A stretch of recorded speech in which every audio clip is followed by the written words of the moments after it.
नमस्कार दोस्तों, आज इस वीडियो में मैं आप लोगों से एक यौन समस्या की केस शेयर करने वाला हूं, जो कि लगभग 4 महीने के अंदर ये केस ऑलमोस्ट मेरा ट्रीटमेंट से सही हो चुका है। दोस्तों, ये केस है एक प्ले बॉय की। प्ले बॉय का अर्थ क्या होता है मेरे ख्याल से आप लोग जानते ही होंगे, मैं ज़्यादा डीप में नहीं जाऊंगा उसका। इस पेशेंट का एज है 28 ईयर्स और इनको इरेक्टाइल डिस्फंक्शन की प्रॉब्लम, टाइमिंग की प्रॉब्लम, लो लिबिडो की प्रॉब्लम शुरू हुई थी। ये 2021 का मिडिल से इनको ये तमाम प्रॉब्लम स्टार्ट हुआ था और इसके लिए इन्होंने हजारों जगह से ट्रीटमेंट भी कराए हैं। बहुत सारे एलोपैथिक ट्रीटमेंट कराए हैं, बहुत सारी रिपोर्ट्स किए हैं और बहुत सारे होम्योपैथिक ट्रीटमेंट भी कराए हैं। मेरे पास ये पेशेंट आने से पहले कम से कम 6 से 7 जगह अलग अलग जगह से होम्योपैथिक ट्रीटमेंट भी कराए हैं। उसमें से कम 3-4 बड़ी बड़ी यूट्यूब के डॉक्टर्स हैं। मैं किसी का यहाँ पे नाम नहीं लेना चाहूँगा क्योंकि सबकी अलग अलग एक अपनी रेपुटेशन होती है, अलग अलग अपनी एक नेम एंड फेम होती है, तो उस पर मैं किसी का इन्वाइट नहीं करना चाहूँगा। लेकिन मैं यहाँ पर एक बात जरूर करना चाहूँगा कि एक सिंपल केस को,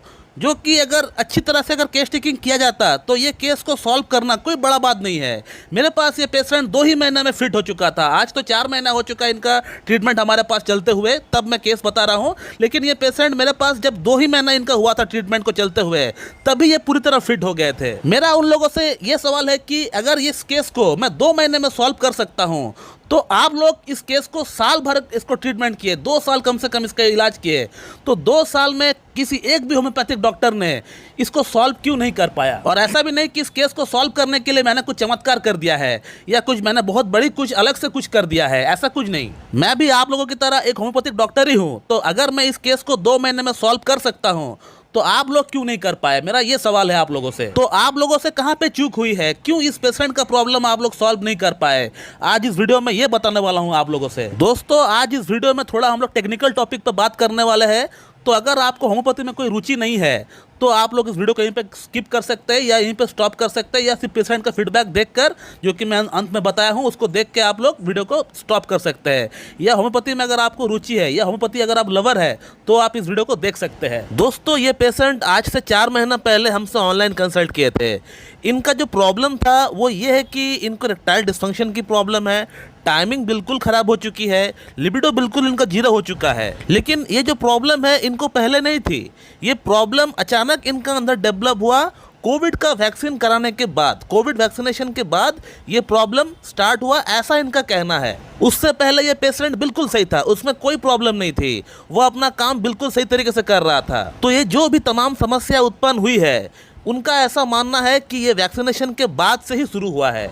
तो हम लोग इसको पोस्ट वैक्सीन सिंड्रोम कह सकते हैं। अब दोस्तों, सिर्फ इस बात को सुनकर कि वैक्सीनेशन के बाद इनका प्रॉब्लम शुरू हुआ है, इस बात को सुनकर जोर लगा के हम लोग मेडिसिन का सिलेक्शन नहीं कर पाएंगे। हालांकि हम लोगों ने किताब में पढ़े हुए हैं कि थुजा साइलेशिया जैसी मेडिसिन काम करती है, वैक्सीनेशन के बाद अगर कोई प्रॉब्लम शुरू होता है तो हम लोग इसको दे सकते हैं। लेकिन ये हमेशा काम करेगी, हर पेशेंट के भीतर काम करेगी, ऐसा बिल्कुल भी नहीं कहा गया है। क्योंकि होम्योपैथी में पेशेंट का ट्रीटमेंट टोटालिटी के बेस पे किया जाता है, पूरी तरह सिमिलम निकाल के हम लोग करते हैं। सिर्फ एक सिम्टम को हम लोग देखकर हम लोग नहीं कर सकते हैं, हम लोग कॉन्स्टिट्यूशनल ट्रीटमेंट करते हैं। पेशेंट का पूरा सिम्टम्स हम लोग देख के हम लोग एक ही मेडिसिन हम लोग सेलेक्ट करते हैं। By the constitutional mean by the holistic approach, इसी को सिद्धांत हम लोग मानकर हम लोग चलते हैं और हम लोग ट्रीटमेंट भी करते हैं।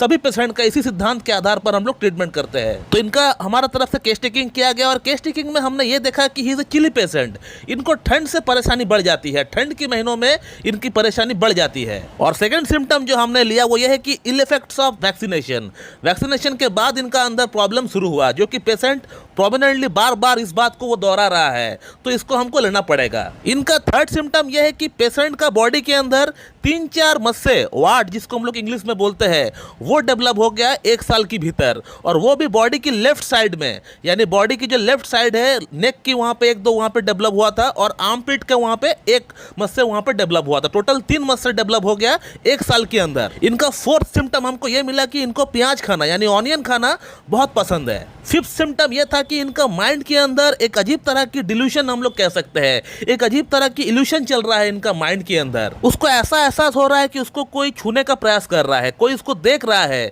कोई इसको टच करने का प्रयास कर रहा है।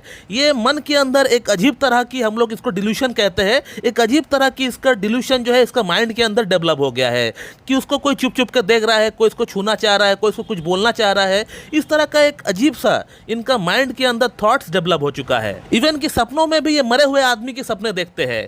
जो आदमी उनके साथ अब नहीं है, उनके सपने ये ऑलमोस्ट कम से कम हफ्ता में 4 से 5 दिन वो देखा ही करते हैं, ऐसा पेशेंट का कहना है। इसके अलावा कभी कभी सपना वो ये भी देखते हैं कि वो आकाश से गिर रहे हैं, छत से गिर रहे हैं, यानी फॉलिंग फ्रॉम हाइट। वो इस तरह के सपने भी अक्सर देखा करता है। फैमिली बैकग्राउंड की अगर बात करें, 2 लोगों को अस्थमा की प्रॉब्लम थी। इनका फादर को अस्थमा थी और इनका जो ग्रैंडफादर है उनको भी अस्थमा की प्रॉब्लम थी। तो दोस्तों, इन सभी सिम्टम्स को देखते हुए हमने इस पेशेंट के लिए थुजा को हमने प्रिस्क्राइब किया। थुजा को हमने एलएम पोटेंसी 0/1, 2, 3, 4 इस तरह से हमने इसको प्रिस्क्राइब किया और तकरीबन 4 महीने इनका इलाज चलते हुए हो चुका है और इनका प्रॉब्लम पूरी तरह सॉल्व हो गया। ये आप उनका व्हाट्सएप का टेक्स्ट आप देख सकते हैं जो उन्होंने मुझसे काउंसलिंग कराने के लिए किया है। तो उन्होंने मुझे क्या लिखा है, अगर आप पढ़ेंगे तो आपको पता चल जाएगा कि इनका प्रॉब्लम कितना हद तक सॉल्व हो चुका है।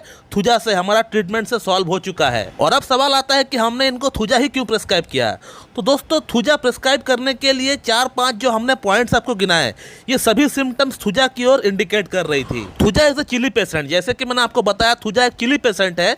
तो हमारा जो पेशेंट है ये भी चिली पेशेंट है, इनको भी ठंड से प्रॉब्लम बढ़ जाती है। सेकंड पॉइंट, जैसे कि मैंने आपको थोड़ी देर पहले बताया कि आफ्टर वैक्सीनेशन कोई प्रॉब्लम होता है तो थुजा और साइलेशिया के बारे में हम लोग सोच सकते हैं। तो हमारा ये पॉइंट भी मैच हो गया थुजा के साथ। थर्ड जो बड़ा सिम्टम इस पेशेंट का अंदर मैच हुआ है थुजा के लिए, वो ये है कि इस पेशेंट के अंदर 3-4 वाट्स डेवलप हुए हैं, 3-4 मसल डेवलप हुए हैं और वो भी बॉडी की लेफ्ट साइड में डेवलप हुए हैं। और जितने भी वाट्स होते हैं बॉडी के अंदर, जो अलग तरीके ग्रोथ होती है, जो ट्यूमर्स होती है, ये सभी ट्यूमर्स कह लीजिए, वाट कह लीजिए, यानी एबनॉर्मल जो ग्रोथ हो गया बॉडी में, ये सभी ग्रोथ जो है ये साइकोटिक माइज्म के अंदर आती है। और साइकोटिक माइज्म की जो बेस्ट एंटीसाइकोटिक मेडिसिन मानी गई है वो है थुजा, मेडोराइनम और कॉस्टिकम। और एक बात मैं बताना भूल गया था कि बॉडी की लेफ्ट साइड में जो प्रॉब्लम्स होती है वो थुजा इंडिकेट करता है और इस पेशेंट का जो वाट्स है वो बॉडी की लेफ्ट साइड में ही डेवलप हुआ है। इसके अलावा इस पेशेंट की मन के अंदर जो फिक्स्ड आइडियाज है कि शायद मुझे कोई देख रहा है, मैं कंफर्म हूँ, मुझे कोई देख रहा है, मुझे कोई छूना चाहता है, इस तरह का जो मानसिक जो स्थिति, इस तरह का जो मानसिक जो इल्यूशन हम लोग कह रहे हैं, ये मानसिक इल्यूशन को कवर भी थुजा करता है। थुजा जो रेमेडी है, इसको अगर आप पढ़ेंगे तो आप देख पाएंगे इस तरह का जो मेंटल स्थिति होती है ये भी थुजा के अंदर इंडिकेटेड है। और आज तकरीबन 4 महीने बाद इस पेशेंट का हम लोग ट्रीटमेंट को क्लोज कर रहे हैं यहीं पे, क्योंकि इनको और मेडिसिन की दरकार नहीं है। 4 महीने क्या, 2 ही महीने में इनको अच्छा खासा इंप्रूवमेंट हो गया था। फिर भी हमने पेशेंट को कहा कि एक बार मेडिसिन आप और लीजिए, 2 महीना और कंप्लीट हो जाएगा तो आपका केस पूरी तरह सॉल्व हो जाएगा। तो दोस्तों, इस पेशेंट को सही करने के लिए हमने ऐसा कुछ बहुत बड़ा तीर नहीं मार दिया। जो हमें बताया गया है आप लोगों को नहीं बताया गया है, ऐसा कुछ नहीं है। जो हम पढ़े वही आप भी पढ़े हैं, लेकिन आप जो पढ़े हैं वो आप अपना डेली की प्रैक्टिस के लाइफ में आप उसको इंप्लीमेंट नहीं करते हैं, इसीलिए पेशेंट आपका क्योर नहीं हो पा रहा है। आपके पास कोई पेशेंट अगर यौन समस्या लेकर आता है तो आप वही एग्नेस कैस्ट्रिस देते हैं, सिलेनियम देते हैं, स्टेबिसिग्रिया देते हैं, बिना सोचे समझे कोई डमिया प्लांट दे देता है, कोई डामियाना दे देता है। बस आपका दिमाग यहीं पे सीमित है, इससे आप आगे बढ़ ही नहीं पाए। जबकि होम्योपैथी में क्लियरली बताया गया है कि पेशेंट का आप सिमिलिमम निकालिए, पेशेंट का सिम्टम्स, ओवरऑल सिम्टम्स क्या है उसे आप देखिए, उसे देखने के बाद आप कॉन्स्टिट्यूशनली आप ठीक करने का पेशेंट को प्रयास करिए by the holistic approach. We all must focus on curing the patient, not the disease. हमें डिजीज पे ज़्यादा फोकस नहीं करना चाहिए। पेशेंट कोई भी प्रॉब्लम क्यों ना लेकर आपके पास आए, उसको ज़्यादा आप उस अहमियत ना दें, उसको आप अहमियत दें, लेकिन 25% ही उसके बारे में सोचिए, ज़्यादा उसके बारे में सोचने की दरकार नहीं है। आपको जो सोचना है वो ये है कि पेशेंट का मेंटल सिम्टम्स क्या है, पेशेंट का प्रॉब्लम को कॉजेशन क्या है, शुरू होने का पीछे क्या कारण हो सकता है, उसको आप देखिए, कॉजेशन देखिए। आप PQRS कोई पेशेंट का अंदर है, पिकुलियर कोई रेयर सिम्टम कुछ है, उसको आप देखिए। पेशेंट का अंदर कोई कॉन्फिडेंस है, उसको आप देखने का प्रयास करिए। पेशेंट का माइंड सिम्टम्स क्या बोल रहा है, पेशेंट का जनरलिटीज क्या बोल रहा है, इसको आप ध्यान दीजिए। इन चीज़ों को आप ध्यान देंगे तो ही आप सक्सेस हो पाएंगे। और आप डिजीज को लेकर अगर पड़े रहेंगे, सिर्फ डिजीज को बेस पे आप मेडिसिन देंगे तो आप कभी भी सक्सेसफुल नहीं हो पाएंगे। इसी तरह का रिजल्ट जो है आपके सामने आता रहेगा। दोस्तों, मैं इस वीडियो को ही एंड करना चाहूंगा। So thank you very much and have a good day.